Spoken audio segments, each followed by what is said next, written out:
श्री शिवाय नमस्तुभ्यम। महाराज, जैसा कि आप सभी जानते हैं कि मकर संक्रांति का त्यौहार कुछ ही दिनों में आने वाला है और महाराज इस बार सबसे बड़ा भ्रम यह बना हुआ है कि इस बार मकर संक्रांति का त्यौहार 14 जनवरी को मनाया जाए या फिर 15 जनवरी को। तो इसी के साथ दोस्तों, मकर संक्रांति पर आप सभी अच्छी तरह से जानते हैं कि दान करने का कितना बड़ा महत्व होता है और मकर संक्रांति पर खिचड़ी का दान किए बिना मकर संक्रांति का जो दान होता है वह अधूरा माना जाता है। लेकिन दोस्तों इस वर्ष साल 2026 में 14 जनवरी को मकर संक्रांति के साथ साथ छठ किला एकादशी भी पड़ रही है। और दोस्तों, आप यह तो जानते ही हैं कि एकादशी के दिन शास्त्रों में चावल को खाना या पकाना या फिर दान करना सख्त मना किया गया है। भक्तों, हम चावल की बात इसलिए कर रहे हैं क्योंकि मकर संक्रांति पर जो खिचड़ी बनाई जाती है वह चावल से और मूंग की दाल से या फिर उड़द की दाल को मिलाकर बनाई जाती है। तो दोस्तों, ऐसे में मकर संक्रांति पर खिचड़ी के स्थान पर कौन सा दान किया जाए जिससे कि हमें कई गुना अधिक दान का फल प्राप्त हो। साथ ही इस दिन खिचड़ी का दान किया जा सकता है या नहीं, यह भी हम जानेंगे और साथ ही उन 14 वस्तुओं के बारे में भी जानेंगे जो विशेष रूप से शास्त्रों में मकर संक्रांति के दिन दान करने के लिए विशेष महत्व रखती है। तो दोस्तों, यह सभी महत्वपूर्ण जानकारी जानने के लिए वीडियो में अंत तक बने रहें और आप यह वीडियो भारत के किसी राज्य या किसी शहर में देख रहे हैं या कमेंट बॉक्स में यह जरूर बताएं। तो दोस्तों, कि सबसे पहले तो आपको यह बता देते हैं कि आखिर इस वर्ष मकर संक्रांति का त्यौहार 14 जनवरी को मनाया जाएगा या फिर 15 जनवरी को। क्योंकि दोस्तों, यदि हम गलत तिथि पर और गलत समय अनुसार मकर संक्रांति के पर्व प्रदान करते हैं तो उसका फिर हमें कोई फल प्राप्त नहीं होता। तो दोस्तों, ध्यान दीजिए कि जब सूर्य का धनु राशि में मकर राशि में प्रवेश होता है तब मकर संक्रांति का पर्व मनाया जाता है। और इस वर्ष सूर्य का उत्तरायण यानी कि सूर्य का मकर राशि में प्रवेश 14 जनवरी को दोपहर लगभग 3:13 पर होगा। ऐसे में दोस्तों, शास्त्रों में स्पष्ट बताया गया है कि जब सूर्य का उत्तरायण होता है उसी समय मकर संक्रांति मनाई जाती है। तो इसलिए इस वर्ष मकर संक्रांति का त्यौहार 14 जनवरी 2026 बुधवार के दिन मनाया जाएगा। इसी के साथ मकर संक्रांति पर छठ तिला एकादशी पड़ने के कारण भक्तों के मन में एक और शंका बनी हुई है कि आखिर इस दिन खिचड़ी का दान किया जा सकता है या नहीं, खिचड़ी बनाकर खाई जा सकती है या नहीं। क्योंकि खिचड़ी चावल और मूंग की दाल या उड़द की दाल को मिलाकर ही बनाई जाती है और एकादशी के दिन चावल खाना या चावल का दान करना वर्जित माना गया है। ऐसे में खिचड़ी का दान कब और कैसे करें? तो मकर संक्रांति और छठ तिला एकादशी का एक ही दिन आना स्वाभाविक रूप से श्रद्धालुओं के मन में भ्रम उत्पन्न करता है। विशेषकर खिचड़ी को लेकर मकर संक्रांति पर खिचड़ी का दान और सेवन उत्तर भारत की एक प्रचलित परंपरा है, जबकि एकादशी के दिन शास्त्रों में चावल तथा अन्न के सेवन और दान को वर्जित बताया गया है। ऐसे में यह समझना आवश्यक है कि शास्त्र किस नियम को प्रधान मानते हैं और साधारण गृहस्थ को क्या करना चाहिए। तो धर्म शास्त्रों में यह सिद्धांत स्पष्ट रूप से बताया गया है कि जहाँ व्रत की तिथि होती है वहाँ उसी तिथि का नियम सर्वोपरि माना जाता है। छठ तिला एकादशी विष्णु भगवान से संबंधित एक अत्यंत पुण्यदायी व्रत है और एकादशी के नियम सभी व्रतों से सबसे कठोर माने गए हैं। पद्म पुराण, विष्णु पुराण और नारद पुराण जैसे ग्रंथों में एकादशी के दिन चावल खाने को निषेध बताया गया है। इसका कारण यह माना गया है कि चावलों में उस दिन पाप तत्व का वास होता है, इसलिए न केवल सेवन बल्कि चावल का दान भी वर्जित बताया गया है। अब क्योंकि खिचड़ी चावल और दाल को मिलाकर बनाई जाती है, इसलिए षटतिला एकादशी के दिन ना तो खिचड़ी का दान करना शास्त्र सम्मत माना गया है और ना ही खिचड़ी का सेवन करना उचित होता है, भले ही वह दिन मकर संक्रांति जैसा बड़ा पर्व क्यों ना हो। और वह उचित एकादशी के नियम का उल्लंघन नहीं करना चाहिए। शास्त्र यही कहते हैं कि संक्रांति का पुण्य तभी फलदायी होता है जब वह व्रत नियमों के भीतर रहकर किया जाए। अब दोस्तों, इसका यह अर्थ नहीं है कि मकर संक्रांति का महत्व उस दिन समाप्त हो जाता है। मकर संक्रांति पर भी प्रातःकाल स्नान, सूर्य को अर्घ्य, गुड़ और तिल से संबंधित दान, वस्त्र, कंबल, फल और दक्षिणा का दान पूर्ण रूप से किया जा सकता है। और षटतिला एकादशी होने के कारण उस दिन तिल का विशेष महत्व और भी अधिक बढ़ जाता है, क्योंकि इस एकादशी में तिल से स्नान, तिल का उपटन, तिल का दान और तिल से हवन को अत्यधिक महत्वपूर्ण बताया गया है।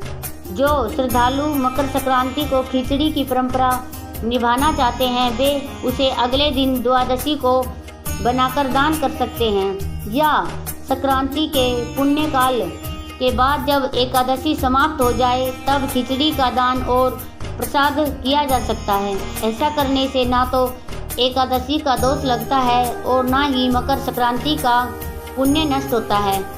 तो दोस्तों, आपको मकर संक्रांति और एकादशी एक साथ पड़ने के कारण इस दिन खिचड़ी का दान और सेवन नहीं करना चाहिए। एकादशी के नियमों का पालन करते हुए तिल, गुड़, फल और अन्य सात्विक वस्तुओं का दान करना ही शास्त्र सम्मत और पुण्यदायी माना गया है।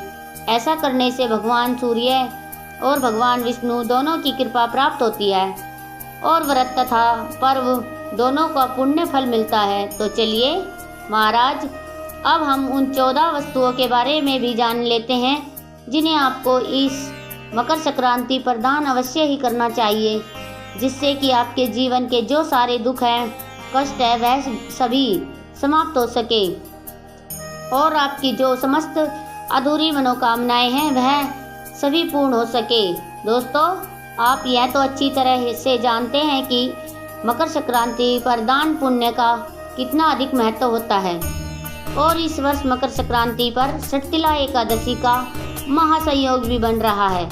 ऐसे में इस दिन आप चाहे किसी भी प्रकार का दीप दान करें या किसी प्रकार का अन्न दान करें, यानी कि किसी भी प्रकार का आप दान मकर संक्रांति पर कर सकते हैं, उसका आपको कई गुना अधिक फल प्राप्त होता है। तो दोस्तों, सबसे पहले तो दान का अर्थ केवल सोना, चांदी या बड़ी बड़ी धनराशि का दान करना ही दान नहीं होता है, बल्कि दान का असली महत्व तब होता है जब आप किसी जरूरतमंद व्यक्ति को उसकी जरूरत की चीज़ें दे देते हैं, तो उसे ही असली दान कहा जाता है। तो दोस्तों, आप सभी अभी देख सकते हैं कि बहुत अधिक ठंड बढ़ने लगी है और आप सभी के आसपास भी किसी सड़क के किनारे या फिर किसी खुले मैदान में या फिर किसी स्टेशन पर कुछ लोग खुले में ही रहते हैं, चाहे फिर वह सड़क किनारे रहे, स्टेशन पर रहे, खुले मैदान में रहे। इन लोगों के पास ठंड से बचाव के लिए बहुत अधिक कपड़े या फिर साधन नहीं होते। तो सबसे पहले तो यदि आप दान कर सकते हैं तो किसी ज़रूरतमंद को, यदि उस व्यक्ति को ठंड से बचाव के लिए स्वेटर या शॉल या फिर उसे किसी कंबल की ज़रूरत हो तो वह चीज़ आप उसे दान कर सकते हैं।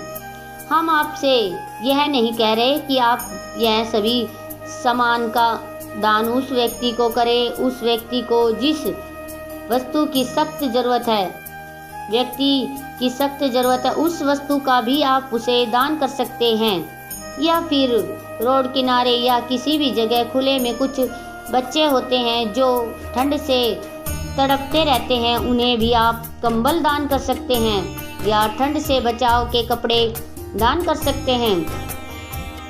तो वह आपको मकर संक्रांति के दिन बहुत अधिक दुआ देंगे और जब वह खुश होकर के और हृदय से आपको दुआ देंगे तो निश्चित रूप से आपकी जो भी अधूरी मनोकामनाएं हैं, आपके जीवन में वो जो भी कष्ट है, संकट चल रहे हैं, वह सभी आपके द्वारा किए गए मकर संक्रांति पर उन जरूरतमंदों के दान से दूर हो जाएंगे। तो सबसे पहले वह सभी आपके द्वारा किए गए मकर संक्रांति पर उन जरूरतमंदों के दान से दूर हो जाएंगे। तो महाराज, सबसे पहला दान तो आप इस प्रकार से, यदि आपका सामर्थ्य हो तो कर सकते हैं कि आप किसी भी ज़रूरतमंद की मदद कर मकर संक्रांति पर जरूर करें। अब दोस्तों, बात करते हैं अगले दान के बारे में, जो कि खिचड़ी का दान। अब आप कहेंगे कि गुरुजी, अभी तो आपने कहा कि मकर संक्रांति के दिन एकादशी होने के कारण खिचड़ी का दान नहीं होगा। तो ध्यान दीजिए कि 14 जनवरी को एकादशी की तिथि शाम को 5:53 पर समाप्त होगी। ऐसे में आप इस समय के बाद खिचड़ी को अपने घर बनाकर भी खा भी सकते हैं और खिचड़ी का दान कर भी सकते हैं, जिससे कि आपके ऊपर एकादशी का कोई दोष भी नहीं लगेगा और मकर संक्रांति का दान का फल भी आपको प्राप्त होगा। तो दोस्तों, खिचड़ी का दान आपको ऐसे देना चाहिए। सबसे पहले चीज आप यह समझ लो कि खिचड़ी बनती किससे है। खिचड़ी बनती है चावल और दाल से। अब यहाँ पर आपको दाल तो काली उड़द की दाल लेनी है, पर अगर काली उड़द की दाल नहीं है तो मूंग की दाल ले सकते हैं, आप लोग ले सकते हैं। सबसे महत्वपूर्ण जो दान माना जाता है वो इस दिन खिचड़ी का ही दान माना जाता है।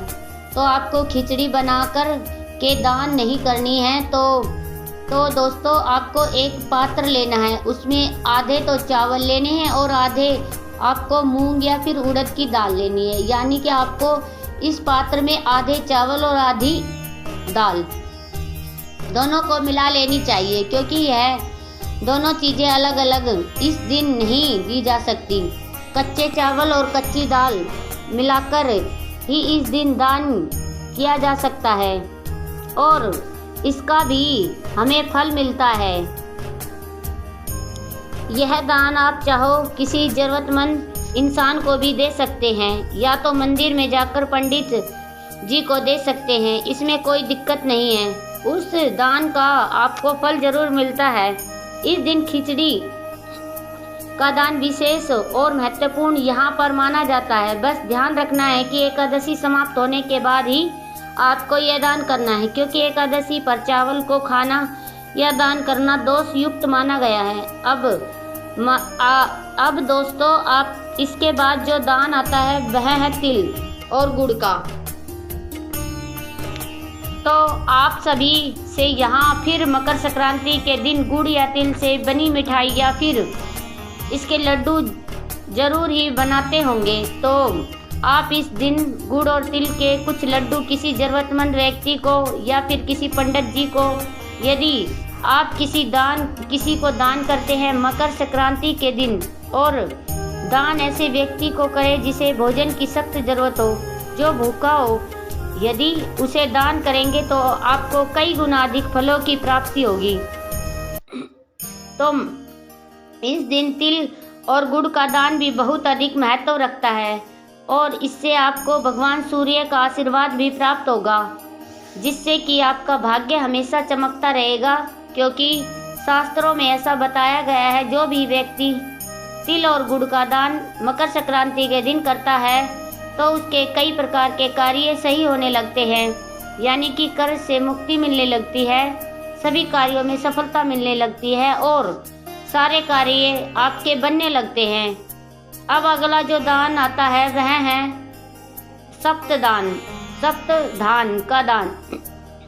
इसका भी एक अलग ही महत्व होता है।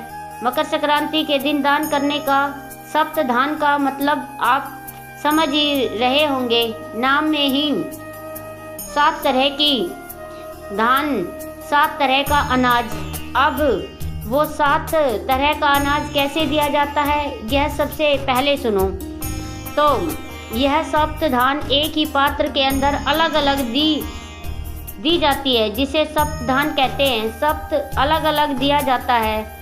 मतलब एक ही पात्र के अंदर अलग अलग पात्र में रखकर एक सप्तदान, यह सप्तदान धान को दान किया जाता है। तो देखो सप्तधान में सबसे पहले आता है गेहूं। तो क्या करना है, थोड़े से किसी पात्र में गेहूं रख लेना है। उसके बाद में दूसरे नंबर पर आता है चावल। तो आपको थोड़े से चावल भर के रख लेना है। लेकिन ध्यान रखें इसमें भी चावल है तो आप यह दान एकादशी की समाप्ति के बाद ही कीजिए। इसके बाद तीसरा नंबर पर आता है जौ। तो जो है आप लोगों को एक पात्र में भरकर रख लेना है। इसके बाद आती है चौथे नंबर की चीज़, काली उड़द की दाल होती है, जो इसे भी आपको थोड़ी सी लेनी है। यदि काली उड़द की ना हो तो आप इसकी जगह पर मसूर की दाल भी ले सकते हैं। हो सकता है हरे मूंग की दाल भी ले सकते हैं। कोई भी एक दाल आपको लेनी है। तो 4 चीज़ें हो गई। उसके बाद में 5वीं जो है वो अनाज है, वो है चना। तो दोस्तों आप चने की दाल ले लो या चने ले लो तो आपको मिल जाएगा। चना आप लोगों को जो है 5वें नंबर पर एक पात्र में भर कर रख लेना है। उसके बाद में 6ठे नंबर की चीज़ आती है सोयाबीन। सोयाबीन आपने देखी होगी, तो सोयाबीन भी आप लोगों को एक पात्र में भर कर रख लेनी है। और 7वें नंबर पर आती है बाजरा। तो 7वें नंबर पर बाजरा लेकर आप लोग जो है यह सातों धान को अलग अलग एक पन्नी में बांधकर एक साथ नहीं मिलाना है। इनको यह सातों चीज़ें अलग अलग रखकर आपको एक साथ किसी को दान कर देनी है। इसके बाद में अगला जो दान आता है वह आता है घी का। तो अगर आप किसी को थोड़ा सा घी इस दिन दान करते हो तो घी जो कि शुद्ध देसी गाय के दूध का होता है या कोई भी घी आप दान कर सकते हो, उसका भी आपको फल मिलता है। इस दिन नमक दान करने का विशेष महत्व माना गया है। तो अगर आप लोग नमक भी इस दिन दान करते हो तो उसका भी बड़ा ही यहाँ पर महत्व माना गया है। अब यहाँ पर हमने आपको बहुत सारी चीज़ें दान में करने के लिए बताई है। तो अब आप लोग कहोगे कि क्या हम लोगों को यह सारी चीज़ें दान करनी है या हम कोई एक चीज़ भी दान कर सकते हैं? तो देखो इसका सीधा सा हम आपको जवाब देते हैं। इस दिन अगर किसी दान की महत्ता बताई जाती है तो वो 14 नंबर में बताई जाती है। चाहे अगर आप दीपदान भी कर रहे हो तो 14 दीपदान आप लोगों को इस दिन करना चाहिए। अब ये 14 दीपदान कैसे किए जाते हैं वह भी जान लो। तो देखो हमें तो आपको अलग अलग सामग्री अगर बताई है और आपको जो है 14 दान कैसे कर पाओगे इसकी सामग्री में, तो देखो हम आपको एक उदाहरण देते हैं। जैसे कि आप तिल्ली और गुड़ के लड्डू का दान कर रहे हो तो आपको 14 लड्डू रख लेने हैं अपने साथ में। इसके अलावा आप कोई बर्तन भी दान दे सकते हो। अब बर्तन जैसे लोटा चाहो तो एक भी दान कर दोगे तो चल जाएगा। गिलास है तो वो भी एक दान करोगे तो चल जाएगा। थाली वगैरह है वह भी एक दान करोगे तो चल जाएगा। अगर आपकी क्षमता है कि वह भी 14 आप लोगों को दे सकते हो तो दान में तो वह भी अच्छा माना जाएगा। अब यह 14 चीज़ें आपको अलग अलग व्यक्ति को नहीं देनी है। किसी एक ही व्यक्ति को, ज़रूरतमंद व्यक्ति को अगर आप 14 चीज़ें दान करेंगे एक साथ तो इसका आपको यहाँ पर फल मिलेगा। अब इसी के साथ में एक चीज़ और आती है कि यह तो दान आप लोग देने वाले हो, यह कभी भी ऐसे खाली नहीं दिया जाता। कोई भी चीज़ आप लोग दोगे तो उसके अंदर कुछ ना कुछ आपको भर के देना है। जैसे कि हम सबसे पहले बर्तन की बात कर लेते हैं। बर्तन जैसे आप गिलास दे रहे हो, थाली दे रहे हो तो उसका खाली कभी नहीं देना चाहिए। या तो उसके अंदर कुछ अनाज भर दो या हो तो कुछ पैसे रख दो, खाली कभी नहीं देना चाहिए। इन चीज़ों को। इसके बाद में अगर आप कुछ कपड़े वगैरह दे रहे हो तो इसके साथ में आप कुछ पैसे रख दो, क्योंकि यह आखिर में जो पैसे होते हैं इसलिए रखे जाते हैं कि अगर हमारे दान में कोई कमी भी होती है तो वह ऊपर जो भेंट रखी जाती है वह उसकी कमी को पूरा कर देती है।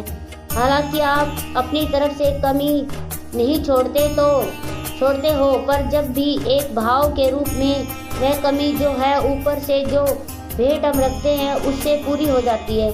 तो इसलिए अगर आप लोग कोई भी चीज़ दे रहे हो तो उसे खाली नहीं देना चाहिए, उसको भर कर ही देना चाहिए। कोई ऐसी चीज़ दे, जैसे लड्डू दे रहे हो तो लड्डू को आप किसी बर्तन में रख कर दोगे तो चला जाएगा, उसमें फिर आपको अलग से भेंट देने की ज़रूरत नहीं है। खाली लड्डू दे रहे हो तो फिर थोड़े बहुत अलग से पैसे 10 रुपए जितने आपके बनता है आप वो उसमें रख कर दे सकते हैं। यह बहुत ही यहाँ पर अच्छा माना जाता है। तो दोस्तों, यदि आपको यह जानकारी उचित लगी हो तो वीडियो को लाइक करें, चैनल को सब्सक्राइब करें, और हमारी वीडियो आपको अच्छी लगी हो तो कमेंट बॉक्स में एक बार राधे राधे ज़रूर लिखें। धन्यवाद दोस्तों।